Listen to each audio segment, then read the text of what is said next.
नमस्कार, मैं संजय सनम यूट्यूब के सभी व्यूवर्स का हार्दिक अभिनंदन करता हूं। दोस्तों, पिछले कुछ दिनों से तेरापंथ समाज में कुछ घटनाएं ऐसी चल रही थी, जबकि आचार्य श्री महाश्रमण जी बंगाल की धरती में प्रवेश कर रहे हैं, कोलकाता की तरफ आ रहे हैं और बहुत बड़े कार्यक्रम, बहुत बड़े उत्सव के रूप में कार्यक्रम यहाँ से संपादित होने हैं। लेकिन यहाँ के जो हालात हैं, यहाँ के जो घटनाक्रम हैं, वो कुछ प्रतिकूलता दर्शा रहे हैं। विशेषकर तेरापंथ युवक परिषद का 16 अप्रैल को जिस तरह से अनशन का कार्यक्रम हुआ, उन्होंने चुनाव में अनैतिकता के खिलाफ अनशन किया और उस अनशन में फिर अखिल भारतीय स्तर ने कमेटी बनाई। कमेटी बना करके जो निर्णय दिया, वो निर्णय वही था कि तेरापंथ युवक परिषद के आक्षेपों को बिना कोई विवेचना किए दरकिनार कर दिया गया और चुनाव को यथावत रखा गया। तब लगता है समाज के आम वर्ग को कि कुछ न कुछ ऐसी गलतियां, ऐसी सियासत की गोटियां खेली जा रही है जो समाज के लिए अच्छी नहीं है। हमारे साथ इस बीच जिनका चेहरा मैं आपको दिखा रहा हूं, बिदासर से, लेकिन कलकत्ता में रहते हैं। हो सकता है चेहरे को देखकर बहुत सारे लोग इनको जान गए होंगे। सीधी खड़ी बोली बोलने में प्रसिद्ध हैं, सच को खुले रूप में कहते हैं और बड़ी निर्भीकता के साथ कहते हैं। हमारे साथ श्री मानमल जी बच्छावत बिदासर से और यहाँ पर कलकत्ता में यहाँ पर रह रहे हैं। मैं श्रीमान बच्छावत जी से, श्रीमान बच्छावत जी, सबसे पहले तो आपका स्वागत करता हूँ यूट्यूब के इसमें। बच्छावत जी, मुझे एक बात बताइए, आप काफ़ी अनुभवी हैं और धर्म संघ में भी आपकी सक्रियता रही है, तत्व ज्ञान के बारे में भी आप काफ़ी जानते हैं, आपने काफ़ी कुछ पढ़ा है, महावीर को पढ़ा है, आचार्य भिक्षु को पढ़ा है, धर्म संघ की मर्यादाएं, संविधान को पढ़ा है। आपको क्या लगता है अभी जो कुछ हो रहा है उस पर आप क्या कहना चाहेंगे? क्या श्रावक संघ, जो हमारे श्रावक हैं, वो अपनी मर्यादा का अतिक्रमण कर रहे हैं, या हमारे साधु संतों में भी कहीं न कहीं मर्यादा का अतिक्रमण हो रहा है? क्या आचार्य पद की गरिमा भी उस रूप में नहीं रह रही जिस रूप में रहनी चाहिए? मानमल जी, सबसे पहली बात यह है कि जो चीज सावध्य क्रिया है वो तो इन साधुओं को करनी नहीं चाहिए। क्या सभा संस्थाएं सावध्य है कि निर्बध है, इसका जवाब दें। अच्छा, सभा संस्थाएं यदि सावध्य है तो इन्होंने तो त्याग दिया 3 कर्ण 3 जोग से कि हम सावध क्रिया नहीं करेंगे। तो बिना सावध क्रिया किए ये जो सभा संस्थाओं की पंचायती होती है, पदाधिकारी का मंगल पाठ सुनाया जाता है, जो पंचायती होती है, बिना उनके पीछे पत्ता नहीं हिलता है। ये कौन सी ये निर्बद्ध क्रिया है, इसके बारे में थोड़ा खुलासा होना चाहिए जी। पहली बात। हाँ। दूसरी बात, तेरापंथ युवक प्रसिद्ध या तेरापंथ के युवक जो हैं वो सारे के सारे बेकार हैं, महाफालतू लोग हैं कि इनमें बुद्धि नाम की चीज है ही नहीं। बुद्धि होती तो कुछ व्यापार करते। युवक का काम है व्यापार करना, धंधा करना, संगठन करना, और संगठन को व्यापार के हिसाब से काम में लेना। ये फालतू जगह में फालतू काम क्या है? यहाँ तो कोई काम है नहीं। ये युवक प्रसिद्ध इनकी क्या काम आएगी? युवक प्रसिद्ध काम है संगठन करके व्यापार करना। पहले सबसे बड़ी बात है, मुझे तो ये दुख है कि समाज में नैतिक लोग है ही नहीं, नैतिकता ही नहीं है। जिस समाज का गुरु दिन भर नैतिकता की बात करता है, समाज में एक आदमी मुझे तो आज तक नैतिक नहीं मिला। पूरा समाज का संगठन अनैतिक है, सब अनैतिक काम करता है। वो सामने नहीं आता, सामने आने से तो मालूम हो जाता है कि ये बातें अनैतिक है। नहीं मानमल जी, ठीक है, ये आपके अपने विचार हैं। देखिए, युवक परिषद का भी अपना रोल समाज में हो सकता है। अरे समाज में समाज के काम के लिए होता है। समाज का क्या काम किया इन्होंने? समाज के लिए कुछ काम नहीं किया। एक काम बताओ समाज के लिए, पिकनिक करना और साधु संतों के पीछे घूमना कोई समाज का काम है क्या? क्या काम किया इन्होंने समाज के लिए? समाज का संगठन बनाना, समाज के लिए काम देना, समाज को पैदा करना नहीं, समाज के लिए काम की व्यवस्था करना। क्या आज किसी के पास इंडस्ट्री है कि 1000 आदमियों 500 आदमियों काम दे सके? किसके पास है? समाज में कौन आदमी है? समाज का खाली पैदा करना नहीं है, समाज को काम देना भी, व्यवस्था देना भी समाज की जिम्मेवारी है। तब आप ये बात सिर्फ तेरापंथ युवक परिषद को कह रहे हैं या तेरापंथ सभा को भी कह रहे हैं? हम तो सबको कह रहे हैं, तेरापंथ समाज को कह रहे हैं। हाँ, मतलब इसमें खाली आप तेरापंथ युवक परिषद को नहीं कह रहे हैं, सभी संस्थाओं को कह रहे हैं। युवकों का काम क्या है? युवकों का काम है व्यापार करना, काम धंधा करना, कमाना भी है। वो तो बुढ़ों का काम है जो वहाँ जाकर के सेवा देना करना। वो क्या सेवा, उनको क्या चाहिए? अभी आजकल तो सब जमाना है भाड़े के लोगों का। आजकल नौकर रख दो, काम हो जाएगा। नहीं, गोचरी इतना खर्चा करते हो। नहीं, गोचरी क्या होती है? गोचरी घरों में जाओ, एक आदमी उनके साथ रहता है ना, वो काशीद करेगा, जाएगा, आपका क्या काम है वहाँ दिन भर घूमना? मुझे एक बात बताइए कि संतों की, साधु संतों की रास्ते की सेवा का ये भी श्रावक साधु समाज संतों का की दायित्व रास्ते की सेवा ही बनता है। गलत है ये। रास्ते की क्यों सेवा की जरूरत पड़ी? आजकल गाड़ी में क्यों नहीं चलते हैं? अब गाड़ी क्यों नहीं खोल देते हैं? ये 6 इकाई की जो हिंसा होती है, अनावश्यक हिंसा होती है, इनको हिंसा करने का त्याग है, अनावश्यक हिंसा होती है ना, इसको क्यों नहीं बदल देते हैं? बहुत सारी चीजें खोल दी गई है, सारी चीजें खोल दीजिए, इसको क्यों नहीं खोल देते हैं? इसको क्यों नहीं खोल देते हैं? इतना आडंबर क्यों चल रहा है इनके साथ में? आडंबर चल रहा है, ये बात आप अलग कह सकते हैं, लेकिन अगर इनकी तपस्या का, अगर तपस्या क्या होती है? तपस्या तप होता है, ध्यान होता है, मौन होता है, वो तपस्या होती है। कोई रास्ता चलना तपस्या है क्या? गाड़ों में लेकर घिसना कोई तपस्या है क्या? गाड़ी चलाना तपस्या है। और तो फिर इनके लिए आप बोलते हैं कि जो नहीं चल पा रहे हैं उनके लिए गाड़ी, तो उनको बिठा दो एक जगह, नहीं चल पा रहे हैं उनको एक जगह स्थिरवास कर दो उनका। उनको घूमने की क्या जरूरत है? उनको जो चल ही नहीं सकते, फिर ही नहीं सकते, उनको क्या बिठाने की जरूरत है? गाड़ा ढोने के लिए आए हैं क्या सब? आपने ये बात कही गाड़ा ढोने के लिए आए हैं, हमने सुना है कहाँ गाड़ा ढोने से कोई होती है साधना?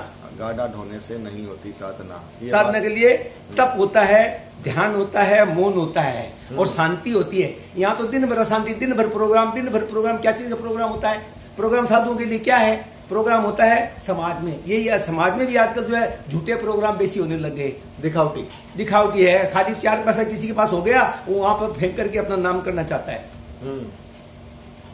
नहीं तो आप मुझे ये बताइए कि तेरापन समाज में जो इन दिनों में चल रहा था, जैसे सुरेंद्र सुराना जी के साथ जो हुआ था, इस कांड बात में सुनो, इस कांड का तो महासमण जी को पूरा खुलासा करना चाहिए, समाज के लोगों को बताना चाहिए कि इसमें क्या हुआ, क्या नहीं हुआ, कैसे हुआ, क्यों हुआ, और क्यों शालीराम ही क्या सुरेंद्र सुराना यदि जो सभा संस्था है, सभा में सारे आदमी चुन करके भेजे हैं उनको, सारे आदमी सभा के जो है इलेक्टर जो हैं उन्होंने वोट दिया, वोट देके उनको बनाया।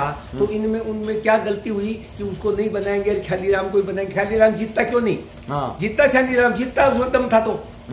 फिर आपने किस अहम से आपने उसको जो है निकाला और किस निष्कासित किया? निष्कासित करने की आपको क्या राइट था? और सुरेंद्र सुराना तो मूर्ख है, नहीं तो उसको तो खुद को निष्कासित कर देना चाहिए, जाना ही नहीं चाहिए किसी को उनके यहाँ।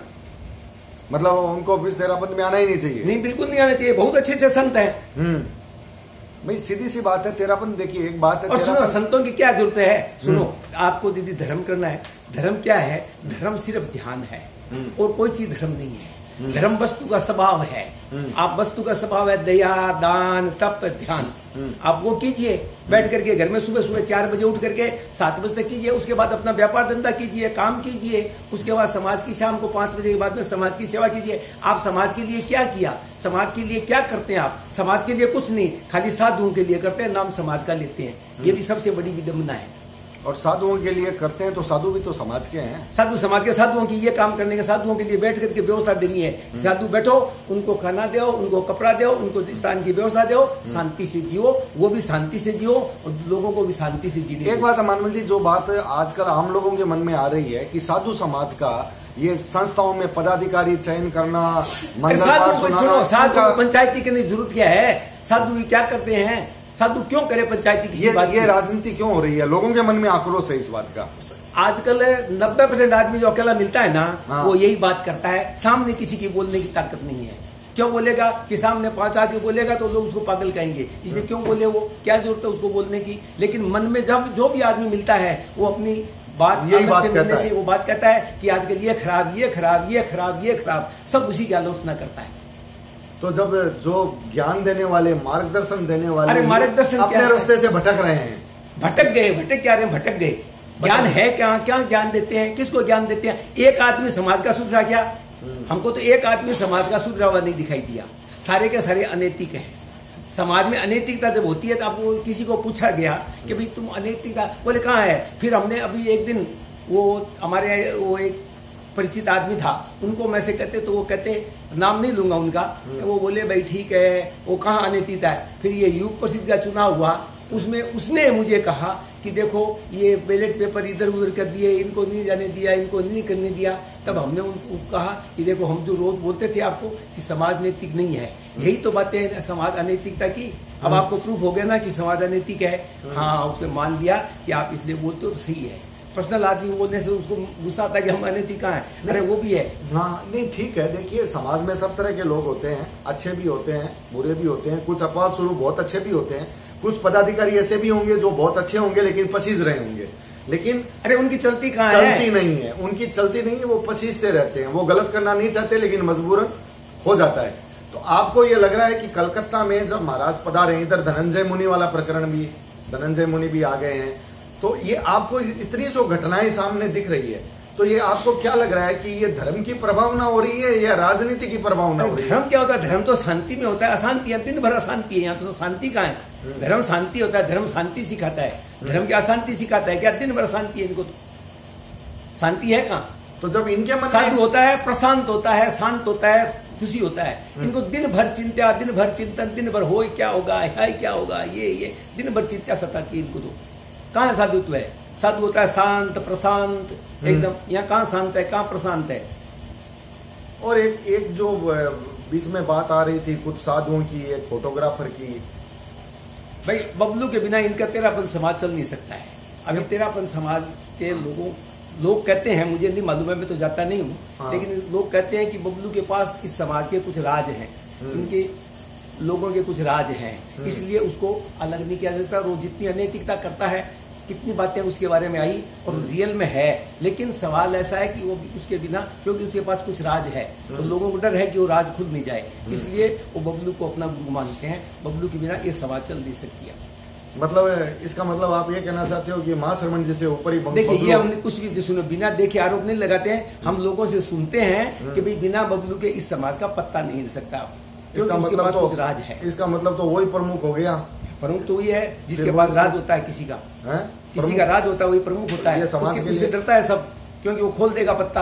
हाँ, तो ये राज की वजह से दबाव और दबाव की वजह से गलत निर्णय, ये बहुत सारे लोगों के मन में बात आ रही है। नहीं, इससे खुला क्यों ऐसा क्या है उसको निकाल नहीं सकते हैं? क्या वो एक ही आदमी है क्या जिसके ऊपर इतने आरोप लगे, गुवाहाटी में लगे, ये रास्ते में गोवा भगाया किया? मीनाक्षी बुच्चा का प्रकरण भी हुआ। देखिए, ये मुझे नहीं मालूम है, लेकिन जो है सुनने हैं कि ऐसा हुआ, तो क्यों उसकी बिना काम नहीं चलता इनका? वही क्या सब कुछ है क्या इनका? क्यों नहीं निकाल के बाहर करते हैं ऐसे आदमी को, गंदे को, जो जिसमें समाज में जिसके प्रति हिंसा फैले, जिसके प्रति दुर्भावना हो समाज में। हाँ, जहाँ समाज के बहुत सारे लोग अगर यही कह रहे हो कि इसकी वजह से हो रहा है, अगर लोगों की बात यही आ रही हो, कुछ साधुओं के बारे में भी कहा गया है, ये बड़ी तकलीफ की बात है। हम लोग नहीं कह सकते। हाँ, नहीं कह सकते, ये बात सही है, लेकिन कौन किसको कहे? कुछ जो चीजें हैं वो इस रूप से सामने मीनाक्षी बुच्चा के प्रकरण में सामने बात आई है। बिना राई के पार नहीं होता है। हाँ। कुछ न कुछ होता है तब उसका पार होता है, तब वो बात होती है, बिना उसके होती नहीं है। बिना आग के धुआं नहीं निकलता, बिना राई के पार नहीं होता है। कुछ न कुछ होता है तब उसकी बात होती है, नहीं तो और तो नहीं हुई, और तो किसी की नहीं हुई। तो इन पर विचार होना चाहिए। मेरा अनुभव है, ये समाज के लोग जो हैं, जिसको करते हैं ना, वो 10 आदमी मिलकर के उसको कह देते हैं वो झूठा है, वो ये है, वो इन सब चीजों के प्रमाण होते नहीं है। ये सारी बातें जो है प्रमाणित नहीं होती है। तो जब प्रमाण इसका बोले प्रमाण होता नहीं है इन सब बातों का, जब प्रमाण नहीं होता है। अब जो इतने लोग जो घूस खाते हैं, जो काम करते हैं, क्या उनके पास प्रमाण, उनका कोई प्रमाण दिया जा सकता है क्या? लेकिन जो सामने बात है सब जानते हैं। तो इसमें जो भी कुछ बातें होती है वो प्रमाण हो नहीं सकता, क्योंकि जो छुप के काम किया जाता है उसका प्रमाण कैसे होगा, कैसे दिया जाएगा? तो प्रमाण नहीं होता है। ये तो बात लोगों के दिमाग से होती है, और लोग एक दूसरे से होती है, तो उसमें कुछ न कुछ तथ्य होता है, तब वो बात होती है। नहीं, सच्चाई को कोई आदमी बोल नहीं सकता है, सच्चाई तो छुप नहीं सकती है, सच्चाई का आवरण हट नहीं सकता है। सच्चाई है तभी तो कुछ होता है। बिना सच्चाई एक बात कोई क्यों बना सकता है? उसका कट पकड़ ले, बिना सच्चाई कोई बात बोले तो। आप क्या संदेश देना चाहते हो एक श्रावक के रूप में? आपने बस जैन अपने तेरापंथ शास्त्र भी कुछ पढ़े हैं, मनन किया है, आप इसके मामले में बहुत रुचि रखते आए हैं। आप क्या कहना चाहते हो कि क्या चीजें गलत है जो सुधार होना चाहिए? सुनिए, आजकल ये जो है प्रथाएं हैं, जन्मदिन, बड़ा दिन, ये जन्मदिन तो पश्चिम सभ्यता है। हिंदुस्तान में तो जन्मदिन मनाया नहीं जाता है किसी का भी, हिंदुस्तान की परंपरा नहीं है। हिंदुस्तान में सिर्फ जो है शास्त्रों में सिर्फ जो अर्यंत होते हैं, तीर्थंकर होते हैं, उनका ही जन्मदिन पंच कल्याणक मनाए जाते हैं, क्योंकि उनका अंतिम जन्म अंतिम मरण होता है, इसलिए वो मनाया जाता है। जिसका है ही नहीं, बार बार जन्मेगा बार बार मरेगा, उसका कौन सा जन्मदिन? ये कौन सी सभ्यता है, कौन सी संस्कृति है? पश्चिम की सभ्यता संस्कृति। अब आप कहते हैं पश्चिम की खराब, अरे पश्चिम की खराब चीजें सारी ले ली, पश्चिम की अच्छी चीज है वो छोड़ दी। वहाँ सबसे बढ़िया चीज है पश्चिम की कि वो लोग जो है ये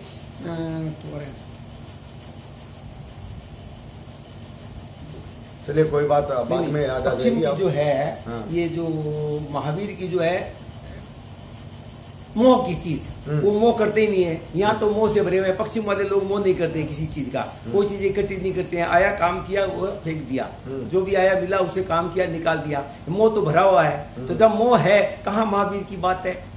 इतना कुछ हो रहा है। महावीर ने कहा छोटे छोटे लंगोटी छोड़ दो, यहाँ तो पकड़ लो, भवन बनवा लो। अरे अच्छा, झूठ ये है, भवन बनते हैं साधुओं के लिए, काम होता है साधुओं का सारा उसमें है, और समाज का नाम होता है। लोग समाज के चंदे से भवन बनाते हैं, उसको क्लब बना करके फिर कुछ आदमी उसके ऊपर बैठ जाते हैं और अपनी मस्ती करते हैं। वाह वाह वाह, ये कड़वी सच्चाई मानमल जी ने कही कि ये साधुओं के लिए भवन बनते हैं, नाम समाज का होता है, और फिर उनका क्लब में कुछ लोग क्लब के रूप में क्लब संस्कृति यहाँ पर आ जाती है। मैं कुछ दिन पहले एक शादी में गया था, तो एक आदमी जो बाह्य संप्रदाय का बहुत प्रमुख आदमी था, ऐसी बैठी चर्चा हो रही थी, तो उसने मुझे कहा कि आप लोग जो हम लोगों से अलग हुए, इसके पीछे कारण क्या था? ये स्थानक ही तो कारण था। अब तो आप बड़े बड़े स्थानक बनाने लग गए, तो फिर आपने जो अपनी जो छोड़ी थी वो बात तो आपने पकड़ ली, कहाँ छोड़ी आपने? स्थानक नहीं बनना चाहिए। अब ये क्या होता है, इस सच्चाई में, और ये सच्चाई के साथ में एक झूठ है। सारा काम होता है कहने से, किसी के लिए, और कहते हैं हमारा कुछ नहीं है। हमारा नहीं है तो सारी चीजों में उनका ही वर्चस्व, उनकी पूछ क्यों होती है? उनको क्या मतलब है इनसे? हाँ बिल्कुल, आप सही कह रहे हो। वैसे तो हर बात कोई मतलब नहीं है। अरे इंगित क्या होता है? क्या आप लोगों में बुद्धि नहीं है? क्या एक ही आदमी में बुद्धि है? जो वो बोलेगा जैसे ही आप करेंगे। आप में बुद्धि नहीं है तो फिर क्यों करते हैं समाज का काम? छोड़ दीजिए, यदि बुद्धि है तो बैठ जाइए अलग। श्रद्धा और इंगित के नाम पर लोगों के सवाल को रोकने की साजिश है ये, बस। और क्या है इंगित? क्या सुनो, उनका काम क्या है? सुनो, समाज के लोगों का आगे भी समाज में पंच पंचायती होती थी, वो लोग सामाजिक काम देते थे, समाज के लिए काम करते थे। धर्मगुरु का काम होता है धर्म की बात बता देना और बात खत्म करना। हर बात की पंचायती, सामाजिक कामों की पंचायती की क्या जरूरत है? हर समाज का काम, हर समाज के काम में पंचायती, ये कौन सी बात हो गई? इनका काम है धर्म की परवाह देना, धर्म के सिद्धांत बताना। और धर्म क्या है? धर्म दिन भर 24 घंटा धर्म होता है क्या? धर्म तो वस्तु का स्वभाव है, वस्तु का स्वभाव ही धर्म है। और क्या धर्म है? अच्छा, आपको कुछ साधना करनी है, सुबह 5 बजे से 7 बजे तक बैठ करके करो साधना घर में। उसके बाद अपने व्यापार को, उससे सारे संसारिक आदमी को सारे काम करने पड़ते हैं, सब व्यवस्थाएं करनी पड़ती है, वो करो। धर्म सुबह 5 बजे उठ के 7 बजे तक कर लो, बहुत है इतना धर्म तो। और धर्म क्या होता है? सिर्फ ध्यान, अपनी आत्मा को देखना। मतलब कहना चाहिए कि समाज के लिए, समाज के उस कोई काम नहीं करता, समाज के लिए कोई कुछ काम नहीं करता है। सुनो, समाज के लिए आज तक मैंने तो कोई काम नहीं देखा, कुछ भी नहीं देखा समाज के लिए। उसमें क्या होता है? काम होता है साधुओं के लिए, और उसमें नाम समाज का दिया जाता है। समाज के लिए हमको तो एक चीज समाज के लिए नहीं दिखाई दी, हमको तो एक व्यवस्था समाज के लिए नहीं दिखाई दी। और समाज के लिए काम बनाना, व्यवस्था देना, समाज की संभाल के रखना, समाज के लोगों को व्यवस्था देना, ये काम होता है। कहाँ किसको दिया समाज ने? किसने क्या दिया किसी को?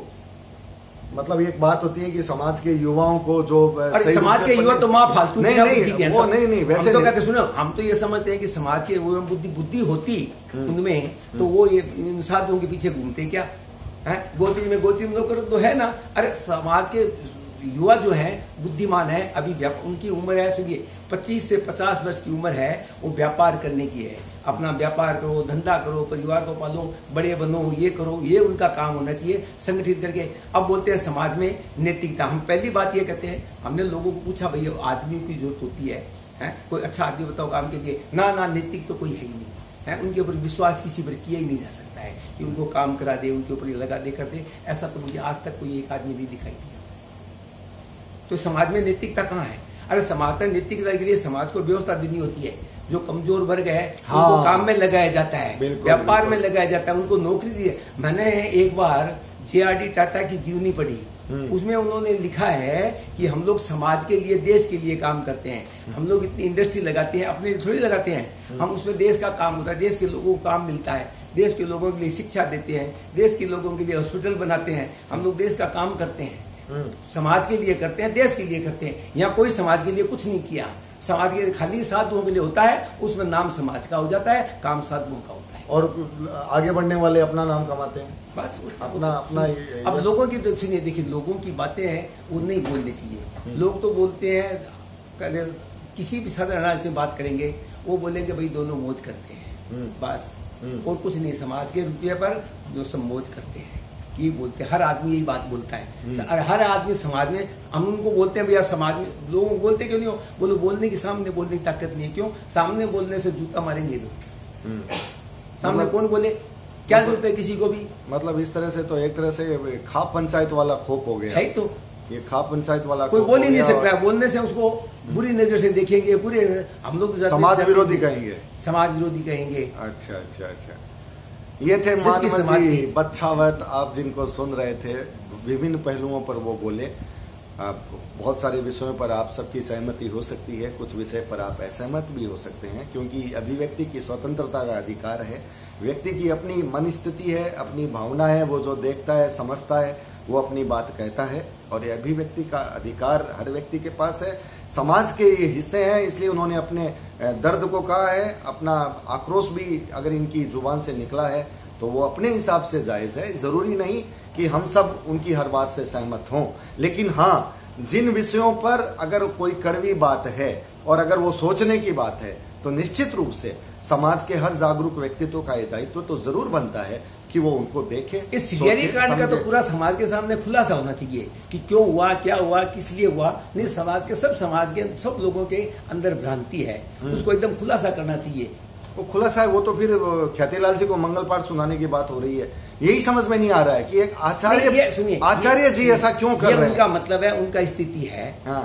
लेकिन अब मेरे एक दिन एक आदमी आया था बेंगलोर से, ऐसी बात हुई थी, तो उन्होंने कहा, एक चोपड़ा जज साहब हैं, उनसे सलाह ली गई थी। उन्होंने कहा कि भैया यदि आप केस करोगे तो सीधा जेल में जाना पड़ेगा, कलकत्ता से उठा के।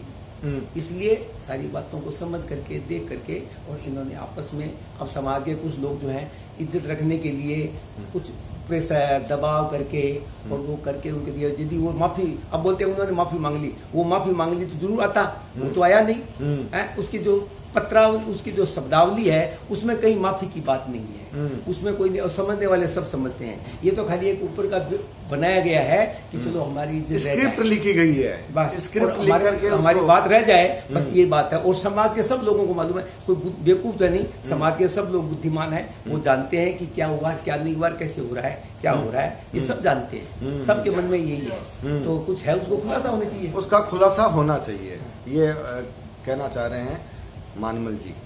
तो बहुत बहुत आभार व्यूवर्स। सुनिए, जो बातें एक श्रावक ने कही है और कड़वी बातें भी है, सोचने की बातें भी है। सत्य हमेशा कड़वा होता है, और सत्य, ये खुद बोल रहे हैं, सत्य हमेशा कड़वा होता है। सत्य को हजम करने की किसी ताकत नहीं होती है, सत्य को हजम करने की ताकत नहीं होती है। और तेयुपा के बारे में जो उन्होंने कहा कि युवाओं को इसमें नहीं आना चाहिए, इससे मैं भी थोड़ा डिफर करता हूं। जब पवन आया था, हाँ, वो जब खड़ा हुआ था, हाँ, तब वो सब जगह जा रहा था। मैंने उसे कहा, तुम क्यों फालतू काम में लग रहा है, क्यों जा रहा है? तुमको यदि कुछ करना है तो समाज का संगठन बना के समाज के लिए व्यवस्था करो, काम की, व्यापार की, समाज के गरीब लोगों को काम दो, एक संगठन बनाओ। तो समाज में नैतिक है ही नहीं लोग, तो संगठन बनाने से बोलते हैं वो खा जाएगा। अरे क्यों खा जाएगा? क्या खाने के लिए पैदा हुआ है क्या आदमी? ईमानदार नहीं रह सकता है क्या? चलिए, हमको कोई बोलो, तेयुपे के लोगों के लिए कि ये मैसेज आ रहा है कि आप समाज के लिए कोई ऐसा संगठन बनाइए जिसमें समाज के कमजोर वर्ग के लोगों को पहले रोजगार दीजिए, पहले रोजगार दीजिए, शिक्षा की व्यवस्था दीजिए, चिकित्सा की व्यवस्था दीजिए। अरे पहले, सबसे पहले अर्निंग होनी चाहिए, अर्निंग के बाद में खर्चा होना चाहिए। और लोगों के पास, सुनो, आप लोगों को काम लगाओ, लोगों के पास साधन नहीं है, आप लोग सब इकट्ठे होकर के 1%, जैसे आज नाखुदा समाज में प्रिंस आगा खान करता है, उस ढंग की आप व्यवस्था कीजिए। मैंने एक बार कहा था कि भाई ऐसा काम करो। तो हमारे गांव के लक्ष्मीपति चौड़िया थी, उन्होंने कहा ये काम समाज का, सिर्फ एक आदमी गांव देश का एक आदमी, मतलब इस दुनिया में एक ही आदमी प्रिंस आगा खां करता है। वो बोला कि यदि तुम जो काम बोल रहे हो उस काम के लिए ये समाज एक पैसा नहीं देगा, तुम पहला 10 लाख इकट्ठा कर लो, दूसरा 10 लाख मैं देता हूँ। एक पैसा देने के लिए कोई राजी नहीं होगा उस काम के लिए। वाह वाह वाह। और ऐसे करोड़ों रुपए लोग देते हैं, लेकिन समाज की व्यवस्था के लिए कोई नहीं देगा, समाज के काम के लिए कोई नहीं देगा। यदि कोई आदमी इसमें एक अपना ईमानदारी से 1% भी या जो कुछ भी इच्छा हो, एक अच्छा फंड बनाए, उस फंड से इंडस्ट्री लगाए या दुकानें करके लोगों को जो रोजगार दे पहले सबसे पहले लोगों को रोजगार देना। और रोजगार भी इतना देना, इतनी आज के हिसाब में 25 से 50 हजार रुपया महीना की व्यवस्था यदि नहीं होती है, फिर आप उस आदमी से ईमानदारी की कैसे अपेक्षा करोगे? पहले उस आदमी को इतना दो जिससे उसका खर्चा चल सके, उसका परिवार चल सके। आप इस बहुता में जुटो ना भाई, इसमें काम करो ना। एक बार वो मेरे पास जयपुर हीरालाल मल्लू बैठ गया था, अध्यक्ष था उस टाइम में। उस टाइम सारी बात हुई, मैंने उससे पूछा कि आपके पास समाज का ऐसा कोई आदमी है क्या जिसको समाज 100 करोड़ रुपए इकट्ठे देकर के वो व्यापार में लगा, इंडस्ट्री बनाए, इन हजारों लोगों को काम दे। लोगों ऐसा एक भी आदमी नहीं दिखाई दे रहा है समाज। चलिए, ये सुझाव आपका अच्छा है और समाज के जागरूक लोग इस पर विचार करें। सबसे बड़ी बात यह है कि कोई भी, हमारे मन में ये दर्द है कि समाज को व्यवस्था देना समाज का काम है। समाज को समाज का ये इकट्ठा करके लोग कहते हैं नैतिक देती है, सब नैतिक आ गया हो, नैतिकता दिखाओ अपनी, और नैतिक होकर के और व्यापार में लोगों को लगाओ, काम करो, एक ऐसी संस्था बनाओ जिससे इंडस्ट्री लग सके, व्यापार हो सके, लोगों को सुविधा हो सके, लोगों को लोन दो। आप उसको भीख थोड़ी देनी है, लोगों को लोन दो, कमा के वापस देगा। ये एक संगठन बनाओ पूरा, वो संगठन जो है व्यापार को संचालन करेगा, काम करेगा, उससे लोगों को रोजगार मिलेगा। कुल मिलाकर ये जो आडंबर है, इन आडंबरों से दूर हटिए। कितना रुपया वेस्टेज हो रहा है, भवन निर्माण की जो दौड़ चल रही है उससे दूर हटिए। भवन निर्माण जो वेस्ट, सुनिए, इकोनॉमिक्स का सिद्धांत है, रुपया जहाँ लगे उसका 1.25 रुपया रिटर्न मिलना चाहिए, इन केस और काइंड। यहाँ तो कुछ नहीं मिलता उसका, तो समाज को कोई रिटर्न नहीं मिलता है। मिलता कहाँ मिलता है समाज को रिटर्न? ये सोचने की बात है। अपने बड़के भी कहते थे कि भाई रुपया 1.25 रुपये में चलना चाहिए। यहाँ तो रुपया ठीकरी की तरह बचता है, खोटे सिक्के की तरह जाता है और खत्म होता है, उसका कोई रिटर्न नहीं है। समाज को कोई रिटर्न नहीं है उसका। ये है तो बताओ मेरे को कि समाज को ये रिटर्न मिला। ये दुखद पक्ष है कि समाज को उसके रुपयों का जब रिटर्न नहीं मिलता सही रूप से, सिर्फ साधु संतों की सेवा कर देना, कार्यक्रम कर देना समाज का सिर्फ इतना ही काम नहीं है। काम उससे ज्यादा भी है, उसके दायित्व और भी ज्यादा है। साधु संतों की सेवा कीजिए, लेकिन उसमें आप इतना आडंबर करो, साधु संत के प्रोग्राम है क्या? साधु संत शांति से बैठो, अपना ध्यान करो, मौन करो, तब करो। कोई जाए, आज कोई किसी के पास, कोई साधु के पास जाए, कोई पूछने को जाए तो उसको कुछ टाइम ही नहीं है। उसको तो खाली पंचायत किसी और उसको बताने को टाइम ही नहीं है। उसको किसी साधु को टाइम नहीं है कि किसी का आगे हम लोग जाते थे तो साधु संत लोग बैठते थे, बैठ के इसको तुम ये सीखो, तुम ये सीखो, सिखाते थे। आज तो किसी को टाइम ही नहीं है। आज तो सब अपने अपने अभिमान में लगे हुए हैं। ये दुखद पक्ष है। सभी संबद्ध पक्षों को अपनी गरिमा को बचाने की सोचनी चाहिए। साधु संत समाज, श्रावक समाज, युवा समाज, सभी समाजों को अपनी अपनी लक्ष्मण रेखा तय करनी चाहिए और उसकी गरिमा को बचाना चाहिए। बहुत ज्वलंत प्रश्न और बहुत कड़वे जवाब। बातें सुनते हैं लेकिन वो बोलते हैं, लोग बोलते हैं वो सच्चाइयां होती है, लेकिन उनके क्या प्रमाण तो हो नहीं सकते हैं, इसलिए वो बातें प्रमाणित होती है, बोलने की असुविधा होती है क्योंकि प्रमाण नहीं होते हैं। लेकिन कहीं ना कहीं प्रमाण नहीं होते हैं, लेकिन बातें होती है। बातें होती है। बात बहुत कड़वी बात है, बहुत दुखद पहलू है ये कि अगर ये चीजें कुछ समाज में विसंगतियों के रूप में चलती है तो समाज के लिए खतरनाक होती है। समाज के लिए अंदर से अंदर सवाल उठते हैं और आक्रोश की ज्वाला उठती है, और आक्रोश की ये ज्वाला बहुत खतरनाक। मेरे को तो जितने आदमी मिलते हैं उतने सब आदमी अकेले में सारी वही बात करते हैं। हमने कहा बोलो, आप लोग संगठन बनाओ, मेरे बोलने की ताकत नहीं। बोले क्यों? कोई पागल कौन है क्या, या समाज में अपनी गरिमा घटानी है क्या? तो बोले ये मतलब जानबूझ करके अनजान है लोग, बस चुप रहते, जानबूझ करके अनजान है। चुप रहना मजबूरी है उनकी, नहीं बोलना, चुप रहना, मौन साध लेना, गलतियों को देख करके नजरअंदाज कर देना। लेकिन समाज वालों, अगर गलतियों को देख करके चुप रह जाओगे तो एक दिन समाज की दीवारें, अब तो समाज में विस्फोट हो रहा है। अब कोई ये नहीं है, समाज में विस्फोट हो रहा है। धीरे धीरे लोगों की भावना खराब हो रही है। हम तो ये देखते हैं लोगों की भावना अंदर से खराब है, खाली कुछ ही आदमी हैं जिनकी भावना वो जो है वो उनके स्वार्थ है कुछ, इसलिए वो उनसे ज्यादा जुड़े हुए हैं क्योंकि उनकी वो बातें। लेकिन समाज में एकदम विस्फोट है, 90% लोगों में विस्फोट है, विसंगतियों के खिलाफ विस्फोट है, आक्रोश है, सवाल बोल नहीं सकते हैं, कोई बोल नहीं सकता। क्यों? बोलने की तो सजा है, बोलने की सजा है, लेकिन किसी न किसी दिन तो लावा निकलेगा, तो धीरे धीरे फूट जाएगा, ये तो निकलेगा। इसको रोक के कितना रोक कर रख पाओगे आप जवाब से? सबसे बड़ी बात यह है जी कि इन लोगों में मेरी समझ से बुद्धि नाम की चीज नहीं है। बुद्धि होती, विवेक होता तो ये सब जो है अपनी क्षमताओं को बेकार में यूज नहीं करते, इनकी अपनी क्षमताओं को इकट्ठा होकर के समाज के लिए, समाज के हिसाब से, समाज के व्यक्तियों को जोड़ के समाज के लिए काम करते हैं, समाज के लोगों के लिए काम करते। आज तक समाज के लोगों के लिए कोई काम नहीं किया। तो ये थे श्री मानमल जी बच्छावत। चर्चा तो हम जितनी करेंगे बात लंबी होती जाएगी, लेकिन बहुत कुछ इन्होंने कहा है। बहुत बहुत धन्यवाद मानमल जी आपका। और श्रोतागण आप भी सुनिएगा, मनन कीजिएगा, समझिएगा, कड़वे बोल हो तो माफ़ कीजिएगा, लेकिन बात कुछ कड़ी भी है, कहीं खरी भी है, कहीं सोचने की भी है, कुछ चीज़ें छोड़ने की भी है, बहुत सारी बातें हैं। आप समझिएगा, मनन कीजिएगा और अपनी प्रतिक्रियाओं से अवगत कीजिएगा। बहुत बहुत नमस्कार।